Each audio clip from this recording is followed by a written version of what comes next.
해무수라는 사람이 등장해요. 고구려 때 해무수 나오는 얘기 들어보셨죠? 그 해무수의 진짜 이야기는 이겁니다. 그래서 해무수가 또 반란을 일으킨 239년에 그래가지고 웅심산에 하고 있다가 군대를 일으켰는데 이때 누가 돕냐면 바로 수유지역 번조선의 왕을 자칭했던 기후, 그가 있었던 중심 지역에 이 기비가 해무수하고 연합해가지고 이 단군조선, 마지막 조선의 고열과 단군을 치는 거예요. 그래서 뭐라고 해요? 이 238년 해무수가 웅심산을 내려오서 군대를 일으켰을 때 1년 뒤에 5가, 우가, 마가, 저가 뭐 이런 용어 들어보셨죠? 그래서 이 오가들과 의논해서 왕 추대를 요구하고 입산하는데 신선이 됐다. 당군이 스스로 들어가 버린다는 얘기 삼국유사에 나오죠.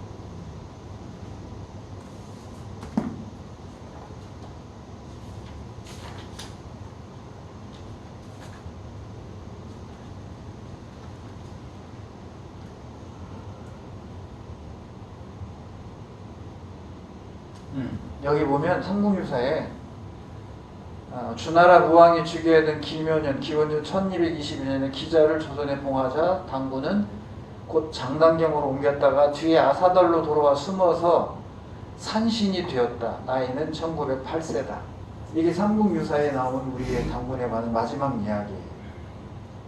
그러니까 끝부분이 비슷한 얘기잖아요, 지금. 그래서 마지막에 이 고열가가 이 쿠데타가 일어나니까 오가와 의논해서 저기 한 뒤에 그래 알아서 하라 하고는 그냥 산으로 들어가 버린 거예요. 그래서 이제 해무수라는 사람이 드디어 권력을 잡았어요. 그래서 이 해무수 때부터 북부여라고 하는 거예요. 이 북부여 북부여도 단군이라 했어요. 7대 단군까지 있는데 북부여가. 그래서 해무수가 바로 아까 이 기비하고 함께 힘을 합쳐서 이제 쿠데타를 성공했잖아요. 그렇게 해서 이 기비를 번조선 왕으로 삼아서 상하 공장을 지키게 했다. 자, 계속 번조선은 유지되고 있잖아요. 그리고 나서 이 해무수는 나라 이름을 북부여라고 한 거예요. 단군조선이 사라졌어요. 그럼 이제 생각해봐요. 단군조선은 사라졌지만 진한 진조선이 있던 이 북만주 일대는 뭐로? 북부여가 있는 거죠. 그리고 서쪽에 이 산해관 이 일대에는 뭐가 지금 아직도 살아있어요? 이 말대로 하면 번조선은 그대로 살아있는 거예요. 그리고 한반도는 지금 많이 어떻게 변했는지 아직 안 나타나죠. 이런 상황에서 이 기비의 아들이, 자 이제 다음으로 연결됩니다. 아까 기후가 참칭해서 번조선 왕이 됐다고 그랬고, 그 기후의 아들이 기욱이고 기욱의 아들이 기석이고, 연나라가 일찍에 조공을 바치고, 자 그러면 기원전 216년 이때쯤 가면 연나라가 없어야 돼요. 221년에 이제 이 진나라가 진시황이 전국을 통일하잖아요. 자, 그 다음에 기윤의 아들 기비가 즉위했고, 이 기비가 종실 해무수와 제의를 찬탈하는 시도를 해서 뺏었죠. 그러고 나서 해무수를 받들어 모시면서 본인은 번조선 왕이 된 거예요. 그래서 기비의 아들이 누구냐? 바로 기준이 되는 거예요. 우리가 마지막 기준 왕이 이만에게 쫓겨나잖아요. 그 얘기까지 온 거예요. 그래서 기원전 146년에 떠돌이 도적 위만에게 패하고 바다로 들어가면 안 왔다. 이게 한단고기의 기록이에요. 근데 다른 거에서 뭐예요? 한을 건국하죠. 바다를 건너와서 한을 건국한다고. 한반도로 와서. 비슷한 얘기다. 제 결론은 뭐예요? 한무지에게 망한 조선은 번조선으로 만주와 한반도 지역은 관계 없다. 즉 마지막 번조선이 망할 때 북만주 일대는 북부여가 있는 거고, 한반도 일대는 그 시기면 누가 오냐면 최리낭남국이라고 하는 최리낭남국이 세워져. 기원전 190년쯤에 최리라고 하는 분이 쌀 300석인가를 해성으로 옮겨서 바칩니다. 나라가 망하는 걸 근데 예측하고. 그러고 나서 떠나버려요. 이 번조선 지역에서. 그래서 이분이 한반도의 평양 일대에 와서 낙랑국을 건국했다고 보는 거예요. 한당국에서. 그게 그 한반도의 낙랑국이라고 하는 거와 중국이 말하는 한서군의 낙랑군하고는 완전히 다른 거다 그런 얘기예요. 그래서 그때 당시 마한의 영역은 마한에서 뭘로 간다? 최리의 낙랑국으로 가는 거예요. 북쪽은 북부여로 가는 거고 서쪽은 번조선으로 기비의 아들 기준이 맡게 되고 그러다가 이제 망할 때 108년에 망하고 흐름이 이렇게 됐다 그러네요. 다시 청문으로 와서 여기에 지금 세기는 단문세기고 고사는 단기고사예요. 두 개의 기록들을 아까 얘기한 제가 정리한 게 아니고 이 책에 기록되어 있는 거예요. 하늘의 세계놀이 역사책에. 그래서 쭉 보면 우리가 살펴본 기원전 1733년에 오성취라고 하는 것 보셨고 그 다음에 935년에 남해의 썰물이 세 척이 물러갔다라는 기록이 단기고사나 단문세기에 똑같이 나오고 837년에 일식이 있었다고 두 책에서 같이 나오고 그리고 248년 기원전 10월 초하루에 일식이 있었다 단권세기에 나와 있습니다. 자, 지금까지 이렇게 제가 이제 천문기록으로 우리 한당고기에 들어있는 단군세기와 단기고사 대주영의 동생 대화벌이 쓴 단기고사를 두 개를 연합해서 주로 역서 위주로 이제 풀어오면서 현재 우리나라 국사학계에서 바라보고 있는 고조선, 단군조선과 고조선, 기자조선, 이만조선 이런 용어들이 막 나오는데 어느 정도 제가 정리를 해드린 거예요. 단군조선은 그렇게 해서 끝까지 망하지 않고 스스로 문을 기원전 238년에 닫고 고열과 단군이 산으로 올라가서 신선이 돼버렸다고 간 거고 그리고 북부여로 이어진 거고요. 그리고 이쪽에는 이제 번조선은 함께 이 왕이 찬탈에 참여했던 기비가 번조선의 왕의 그대로 유지가 된 채로 아들 기준에게 넘어갔고 그 기준이 훗날 위만에게 속아서 그 번조선을 잃죠. 그래서 지금 그 번조선이 망한 걸 현재 역사에서는 고조선이 망한 걸로 돼 있다 그런 얘기입니다. 그런데 그 고조선이 망할 때 위치가 어디냐? 한반도 평양의 왕엄성이다. 이게 현재 학계에서 보고 있는 입장이에요. 논리적으로 다 모순이에요. 맞지 않는 얘기다 그런 얘기. 제가 지금까지 이 고대사를 뭐 이렇게 깊게 오래 막 올인해서 연구는 안 했지만 그래도 벌써 근 20년 돼가는데 저 나름대로의 어떤 논리를 세워야 저도 이해가 되잖아요. 그래서 이 한당국이 단군세기를 보면 마한세가나 번한세계까지 함께 엮어서 이해해보면 이게 실제구나 라고 하는 걸 알 수가 있다. 단군조선시기 역사서에는 오성취기록, 일식기록, 감성이라고 하는 천문대 감독할 감자 있잖아요. 그 감독할 감자, 별성자를 써서 감성이라는 천문대를 뒀고 관리는 감성관이라고 했다.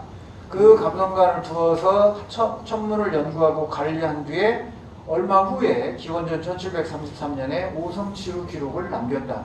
논리적으로 맞다 그런 얘기입니다. 흐름상. 천문역 제작 기록이 많이 나온다. 그러나 이제 이렇게 그걸 통해서 볼 때 28수나 3원에 대한 기록은 나오지 않는다. 이런 이야기들이 이제 삼국사기에서 본격적으로 등장한다 그 얘기예요. 자, 이제 한당고기에 있는 마한세가를 한번 천문기록을 얘기를 해보도록 하겠습니다. 우리나라 학교에서 우리 학생들이 청소년기의 역사를 배우면서 마한세가가 있다는 것을 듣기만이라도 한다면 전 영광이겠어요. 번한세가가 있다는 것만이래요. 단군세기가 있는 것도 잘 모르잖아요. 한당고기 안에 있는 거니까 단군세기는 안 가르치니까. 왜? 위서라고 아예 쳐다보지 않으니까. 근데 꼭 학문하는 자세를 그렇게 갖지 말라는 거였어요. 학문은 학문하는 자세는 뭐든지 열어놓고 공부하고 보고 연구하고 하면서 자기 나름대로 평가도 하고 논리도 잡고 하는 거지, 전해 내려오는 말로, 고착화된 말로 위선이가 볼 거 없다 해서 쳐다보지 않는 것은 연구자가 가져야 할 자세는 아니다. 동의하시나요? 41세가 상에 이렇게 출발합니다. 그래서 제가 이거를 다 해석할 수는 없으니까 능력도 안 되지만 중요한 거, 이 두 줄은 여러분이 꼭 기억을 해보세요. 자부 선생이 조 만들었다 그 얘기예요. 7회 재신 지력을 만들었어요. 7회 돌아가는 거예요. 반복해서 돌아가는 거. 7자가 숫자 7이 아랍이야. 그럼 퍼뜩 생각해봐요. 뭐가 떠오르는 거? 7. 7회 재신, 신에게 제사를 하는 거야. 7번 돌아가면서. 뭔 말인지 모르지만 지금 제가 해석하는 거예요. 그러고 나서 진은 바치다는 뜻입니다. 나아갈지는 모르겠지만 사막내문이라고 하는 것을 바쳤어요. 그 다음에 이 번한 마한세가에 뭐가 나오냐면 공공, 그 다음에 창힐, 창녀, 헌원이네요. 헌원, 창녀, 대요가 와서 공부를 했어요. 이 대단한 사람들이. 그러고 나서 뭐라고 그랬냐면 작사희, 넉사자에다 나무 목자를 붙였죠. 나무 4개라는 뜻이에요. 그 다음에 이게 희자인데 작사희는 뭐냐면 윷놀이를 말해요. 그럼 무슨 얘기야? 작사희. 윷놀이의 윷을 만든 뒤에 이로써 강의하다 그런 얘기입니다. 뭘 해? 한 역을 강연했다 그래. 자, 이게 얼마나 대단한 말이에요. 저 위에 칠해제신직이라고 것도 나오고, 그 다음 밑에는 윷놀이 4개를 잘라서 만들어가지고 그걸로 뭐를 해? 한 역, 주역 말고 우리의 한 해의 역사를 말하는 거, 달력 했다는 거예요. 누가 가짜로 만들었다고 해봅시다. 정말 대단한 사람인 거죠. 가짜로 지금 창조해낸 거예요, 이야기를. 근데 우리나라에서 윷놀이를 연구하는 윷놀이 유판 연구도 많이 하고요. 또 안각화하고 하시는 분들은 다 보는 부분일 텐데 안 봅니다. 몰라요. 안 치다 보니까. 또 봤다고 아예 인용 안 할 거예요. 유사라고 인용하면 안 되니까.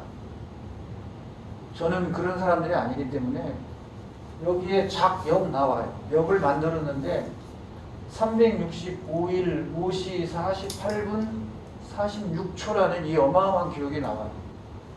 한 단고기 안에. 어디 갔어? 책 안에. 이따가 한번 보세요. 직접. 백문이 불여일견이잖아요.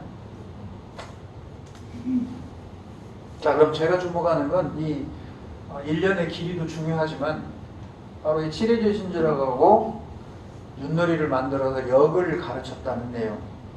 그래서 보면 자부 선생이 칠해제신지력을 만들었어요. 그게 이거예요. 기록에. 자, 그러면 칠해제신지력을 이 한단고기를 번역하신 임승국 선생님은 어떻게 해석을 했냐면, 은하라는 매일매일 제사 지내는 것을 정사의 대종으로 삼고 매일 제사 지내는 일과표가 작성되어 있었는데 갑불문자 발굴로 구체화되고 있다. 7회라고 하는 건 아마도 오행과 음양을 보태서 일주일일 것으로 생각한다. 이게 임승국 선생의 이야기예요. 한단고기를 번역해서 내놓으신 분은. 좀 와닿나요? 끄떡끄떡 하시는 분들이 많아요. 저는 그렇게 해석 안 해요. 다르게 해석하는데, 그 다음 제가 이제 해석하는 건, 이 시기에 오행성이 다 관측이 되고, 음양과 태양과 태음, 달과 해를 넣어서 7.7요가 완성이 되어 있다면, 저 얘기가 합리적으로 맞을 거예요. 그러나 이 연도가 없는 그냥 지금 마한세가 상의 첫 부에 저걸 지금 표현해 놨단 말이에요. 그렇다고 하면 그것보다는 오히려 밤하늘의 이 경이로움을 관찰했던 우리 선대 선조들이 북두칠성은 워낙 뚜렷하니까, 그리고 그게 시간에 따라 회전한다는 건 금방 아는 거고 계절에 따라 위치가 달라진다는 것도 알고 있었기 때문에 그 일곱 별에 대한 뭔가 행위를 했을 거라는 생각을 저는 하는 거예요. 그러고 난 다음에 후대에 오행도 밝혀지고, 왜냐하면 수성 금성이 따로따로 두 개의 행성일 거라고 처음엔 접했을 거예요. 왜냐하면 초저녁에는 서쪽에서, 새벽에는 동쪽에서 뜨는데 남쪽 안에서는 안 보이고, 그러면 어느 놈은 저렇게 새벽에 동쪽 하늘에서 보이고 초저녁에 서쪽에서 보이는 게 두 개 따로라고 생각하지 이놈이 같을 거라 생각은 못했을 거란 당시에. 금성도 마찬가지. 나머지 화성이나 토성이나 목성은 그냥 한 번에 보이는 거니까 그건 뭐 초저녁 새벽 구분 없이 어디서나 볼 수 있는 거예요. 그래서 동일한 거예요. 항상 같은 크기로, 같은 밝기로, 같은 색으로 나타나니까. 그런데 수성이나 금성은 이 남쪽 하늘에서 볼 수가 없고 해가 진 뒤에 잠깐, 해가 뜨기 전에 잠깐 보는 거잖아요. 둘 다 수성 금성이. 그러니까 동쪽에 뜨는 눈과 서쪽에 뜨는 눈이 다르다고 생각하는 게 합리적이죠. 그때 당시 천체의 운행을 다 밝혀내기 전에는. 그러니까 임성국 선생님의 생각처럼 7정이라기보다는 오히려 북두칠성이라고 하는 저 하늘에 회전하고 있는 걸 뺑뺑 돌아가는 그 북두칠성의 뚜렷한 7개의 별을 가지고 7회 뭔가를 만들었지 않았을까 하는 게 제 생각이고요. 자, 윷놀이를 만들어 이로써 한역을 강연하니, 그게 저거예요. 작사이 이연 한역. 개신지 형덕이라는 사람이 기록을 했다고 하는 거예요. 책력을 만들어서 1년의 길이가 365일 5시간 48분 46초. 대단하지 않아요? 원나라 때 곽수경이가 저거를 만들어내거든요. 그 전부터 이미 찾아냈다고 하는 거니까 약간 제가 의외의 생각도 들기도 하지만 여튼 대단합니다. 오늘 그래서 이 컨셉을 여기다 이걸 붙여놓은 거예요. 유판원각의 비밀과 마한세가 상, 작사의 이, 연, 한, 역이라고 하는 이게 얼마나 놀라운 기록인가. 자, 여기에 윷놀이판 막 보이죠? 보이나요? 다 보이죠? 어마어마하게 보일 겁니다. 윷놀이 하려고 저기 이렇게 만들어놨어요? 윷놀이 하려면 한 군데에서만 하지, 이렇게 겹치게 여기다, 나는 여기서 윷놀이, 너 여기서 윷놀이 겹쳐서 만들어요? 안 되잖아. 이거는 뭔가 행위를 한 건데 윷놀이를 하려고 한 게 아니고 청동기 시대 거니까. 그러면 점점 제 얘기가 이제 빠져들 거예요. 논리적으로 가보면. 자, 윷놀이판이 이렇게 많아요. 네? 권우도 있고, 어떤 게 진행하다가 멈춘 윷놀이판도 있잖아요. 그런데 여기에 요걸 한번 보세요. 요놈 이 10번이라고 하는 윷놀이판 옆에 여기 점점점 뭐가 찍혀 있어요. 볼까요? 확대하면 요겁니다. 하나 둘 셋, 하나 둘 셋, 하나 둘 셋 보이죠? 다이아몬드 형태의 9개의 점이 있어요. 그런데 이게 우리나라에 딱 2개 있습니다. 놀랍게도. 포항에 하나 있고요. 임실 상가 여기 하나 있고. 자, 우연하게 그냥 한 군데만 있다고 하면 여기에 어떻게 찍혔다고 할 수 있을 거예요. 그런데 이 유판 안각화 옆에 9개 다이아몬드의 9개의 구멍을 파놓은 이것은 2군데에서 있기 때문에 뭔가 상징하는 거예요. 이 놀라운 비밀을 풀어내야 돼요. 놀랍잖아요? 유판 안각화 옆에다가 저 다이아몬드 형태로 9개의 성혈을 파놨다 그러니. 근데 여기만 있다가 우연이겠지만 딱 포항에 있다 그러니. 포항에. 자, 이게 이제 제주도예요. 여러분 이거 윷놀이판처럼 유판처럼 보여요, 안 보여요? 생각하고 보니까 그렇게 보여요. 생각하고 보니까 보이나요? 네. 그냥 풍화된 구멍 같아요? 이거는 그냥 풍화된 구멍이 아닙니다. 유판이에요. 2019년도에 저 따라서 이 제주도 비행했던 일행 중에 구본솔 교장 선생님이 먼저 발견하고 저를 오라고 해서 확인된 거예요. 학회에 보고돼서 공식적으로 인정이 돼서 제주도에 2개로 된 그 유판 안각화. 근데 여기가 사람 발자국이 있는 데예요. 상이. 이 지금 최저층인데 여기서 코끼리 발자국, 그 다음에 돼지 사슴 발자국, 응? 사람 발자국 막 나온대요. 세계 깜짝 놀랐죠. 근데 거기에 이게 지금 돌아다니는 바위예요. 붙어 있는 게 아니에요. 여기 붙어 있는 것은 떨어져 나온 거라. 그러면 저 사람 발자국과 이 청동기 시대의 저의 유판 안각화라면 연관성이 당연히 있을 수밖에 없는 거죠. 이게 진짜 놀라운 거거든요. 아직 연구되지 않아요. 이 얘기는 제가 끝 다음에 에피소드를 따로 얘기해드릴게요. 자, 그런데 이 유판안각화의 기원이 우리가 배운 28수냐 아니면 북두칠성이냐 이제 해석을 할 수가 있는 거예요. 28수 이해되잖아요, 여러분. 28개. 가운데 북극성. 가운데 북극성이고 28, 28수. 이렇게 해석할 수 있는 거잖아요. 거기서 기원했을 것이다. 아니다. 북두칠성을 바라보고 했을 것이다. 두 가지로 생각해 볼 수가 있는데, 왜냐하면 이게 전 세계에 어디도 없고 우리나라만 있으니까. 집안에 압록강 북쪽에 집안에 하나 나오고 다 한반도에만 있으니까. 그런데 포항 저 여기 갔었거든요. 조사하러. 이것도 찍었고.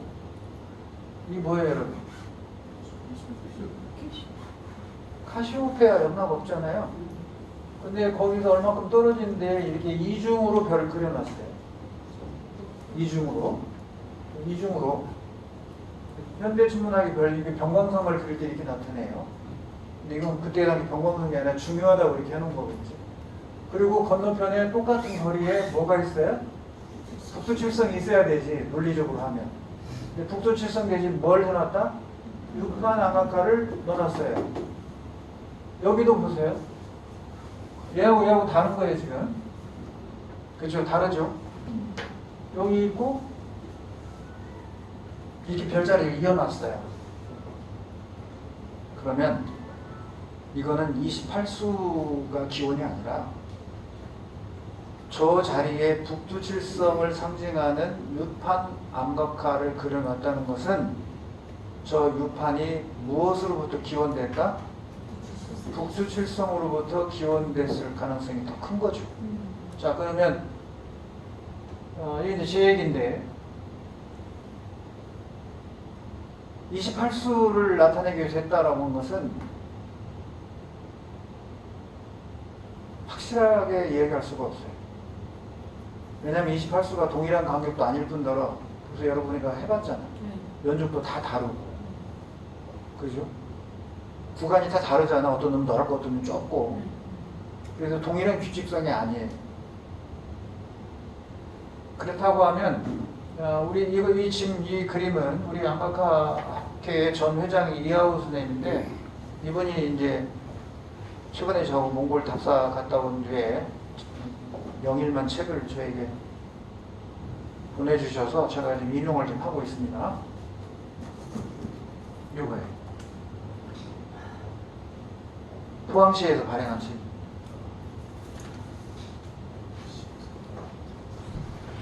그래서 이거를 우리 안각화학회에서는 진즉부터 이와 같은 방식을 생각해냈어요. 그래서 이 북두칠성이 북쪽 하늘의 북성을 중심으로 이렇게 돌잖아요. 그러면 얘가 겨울이고 봄이고 여름이고 가을이고 그런다고 해봐요. 북두칠성은 이렇게 계절별로 동일한 시간 9시에 겨울에 봄에 여름에 가을에 이렇게 있어요. 규칙성이야. 겨울, 사계절에. 그러니까 얘를 보고 계절을 읽어낼 수 있겠죠. 지금 무슨 계절이다. 그 다음에 여기에 떴다. 시간이 지나면 지구 자전 때문에 돌아 15도씩. 그래서 하루 저녁에는 뭐가 돼요? 시계가 되는 거예요. 15도씩 올라가는 계속. 동일한 봄, 예를 들어 겨울, 봄, 여름, 가을에 9시에 얘를 관찰하면 이렇게 달리 떠 있지만 어느 위치에 있든지 간에 그때부터 시작해서 요에 땡 하면 1시간에 15도씩 가니까 시계가 된다. 그런 얘기. 하루에는 시계가 되는 거고 1년에는 계절을 나타내는 기준이 바로 북두칠성이에요. 그게 얼마나 중요해요. 주기성과 이 관측하고 이 역설을 생각해낼 때. 그래서 그것들을 내 계절에 있는 이치를 이렇게 집어넣으면 이와 같이 된다. 그 다음에 좀 더 변형된 형태를 같은 말이에요. 다. 이거는 지금 현재 안각학회 정장식 회장님이 생각하는 거고, 이거는 우리 고천문의 일각에 있는 김일관 한국학중앙연구원 선생님의 주장이고 그러는데, 다 육판 안각화가 저렇게 북두칠성의 형상을 회전하는 거에 맞게 집어넣어서 태어난 거다 이렇게 얘기하는 거예요. 논리적이잖아요. 표정이 동의 안 하는 표정인데 잘 모르겠는 표정. 이해가 안 돼서. 동의가 아니 동의. 자, 그래서 이 유판형 안각화가 전국에 분포하는데 약 현재까지 보고된 게 624개입니다. 그 중에서 여기가 전라북도예요. 전라북도가 전국에서 두 번째로 제일 많아요. 포항 일대, 경북이 제일 많고, 그 전라북도가 상당히 많은데 이렇게 화면에 잘 안 보이니까 보이는 걸로 이걸로 하면 빨리 알아먹을 거예요. 유적 수가 전라북도 16곳, 경북이 36곳. 그런데 유판의 수는 전북이 64개, 경북이 116개. 가로 열고는 부분적으로 있는 거. 아까 임실 상가 유판 보여드렸잖아요. 여기에 부분적으로 있는 거. 그거 포함한 거예요. 가로는. 그래서 이 전북의 64개의 대부분이 남원에 있어요. 그 남원은 유판 안각화의 성지예요. 성지라고 표현하는 거죠. 아무튼 그 대단한 곳이다.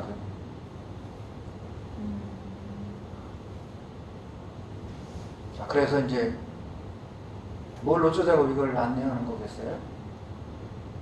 한반도 전체에서 나오는 거잖아요. 집안소도 나온다고요. 그런데 이 이야기가 작사이 이연한역 그랬잖아요. 7회 재신지력 그랬잖아요.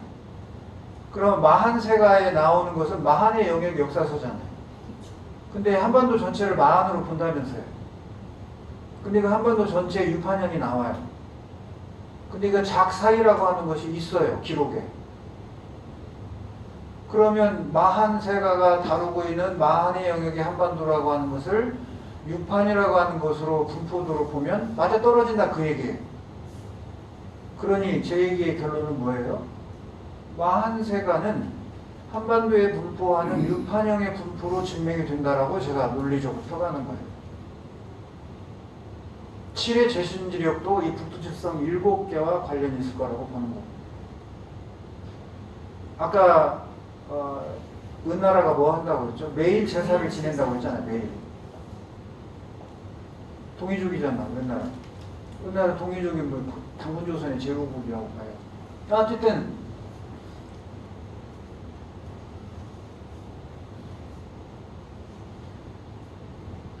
제가 정의를 내리기를 7의 재신지력은 북두칠성 7개를 가지고 재를 올리는 것이다.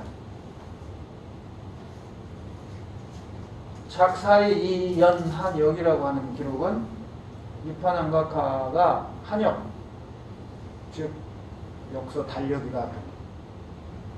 그럼 북두칠성 7개, 4개 반복하면 28개 되잖아요. 가운데 점까지는 29개고 이게 달의 공전주기하고 딱 맞아요. 옛날에는 달력이 우선이에요. 달력이죠. 달력. 달이요, 달. 달력으로 했어. 그게 뭐예요? 음력. 달의 반복주기로 1년을 삼는 거예요, 계속. 태양력은 훗날 하는 거고. 그래서 바로 이 북두칠성의 7개 반복, 4번의 반복된 걸 형성한 것으로 본다고 하면 유판이 그 유판은 달력이다 그러니 그게 한역이다 그러니 우리 주역이 오기 전부터 우리에게는 한역이라고 하는 역사가 있었다 그 얘기가 되는 거고 그 다음에 압록강 이남 한반도 전역이 있는 것은 한반도 전역이 마한의 영역이었음을 마한세가 얘기에 증거가 된다고 하는 거고요. 그러니 결론은 뭐냐? 자 이제 이게 우리 한국의 건파형 암각화, 우리나라만 있는 거. 암각화가 이렇게 재밌어요. 그 다음에 얘는 짐승 호랑이, 멧돼지 다 등장해요. 그 다음에 배도 막 등장하고 고래잡이 하는 거 나오고 우리 국군대 세계유산 등재를 나옵니다 지금. 그러면 얘는 이러한 동물상이나 이런 것들은 보편적인 거예요. 한국형이 아니지만 얘는 한국형 건파형, 한국 건파형 암각화예요. 아까 유판 암각화 뭐예요? 한국 유판형 암각화예요. 한국 특산이니까. 지리산 특산이 뭐예요? 식물이, 희열이. 동물은 한달가슴들이잖아요. 기대종이라고 해요. 그것들은. 그러면 이 건파형 암각화는 세계 어디에도 없어. 우리나라만 있어. 그러니까 한국 건파형 암각화. 유판 암각화도 우리나라만 있어. 그러니까 한국 유판 암각화인 거예요. 여러분 이제 암각화가 얼마나 중요한지 알겠죠? 제가 왜 암각화에 관심을 갖고 공부를 했냐면 바로 이것 때문에 그런 거예요. 역사로 접목해보기 위해서. 인류의 문화유산 암각화에 대한 많은 관심을 가져주시기를 바랍니다. 자, 이게 이제 오늘날 몽골이라고 하는 나라가 몽골을 이제 한 번에 갔다 오신 분은 울란바토르에서 몽골의 민속공연을 해요. 한 서너 곳에서 한대요. 근데 엄청 비싼 데도 있고 보통으로 비싼 데가 있는데 우리는 보통으로 비싼 데를 갔어요. 근데 보통으로 비싼 데 가도 정말 장관이더라고요. 거기에 이 민속공연을 할 때 집회경의 암각화를 깔고 해요. 그 다음에 얘네 뭐예요? 샤먼이요, 샤먼. 하늘과 땅의 인간을 이어해주는, 연결해주는 샤먼의 주술 행위를 지금 민속공연으로 만든 거예요. 암각화에 나오는 거예요. 몽골에 가서 이 주술 암각화가 있다고. 샤먼이. 결론을 그걸 내려고 한 게 아니고 왜 하나가 없어졌는데 여기 뭐 있어야 되는데.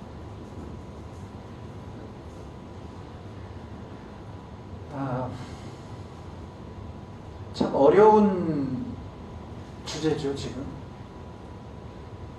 우리가 렌즈부터 배우기 시작해가지고 망원경을 배우고 관측을 하고 앙부일구를 배우고 천상열차 분야지들을 배우면서 우리의 구천문이라는 거 접해보고 그러고 나서 그 구천문의 기록이 정말 중요하구나. 지금 계속 통합적으로 우리가 지금 해온 거잖아요.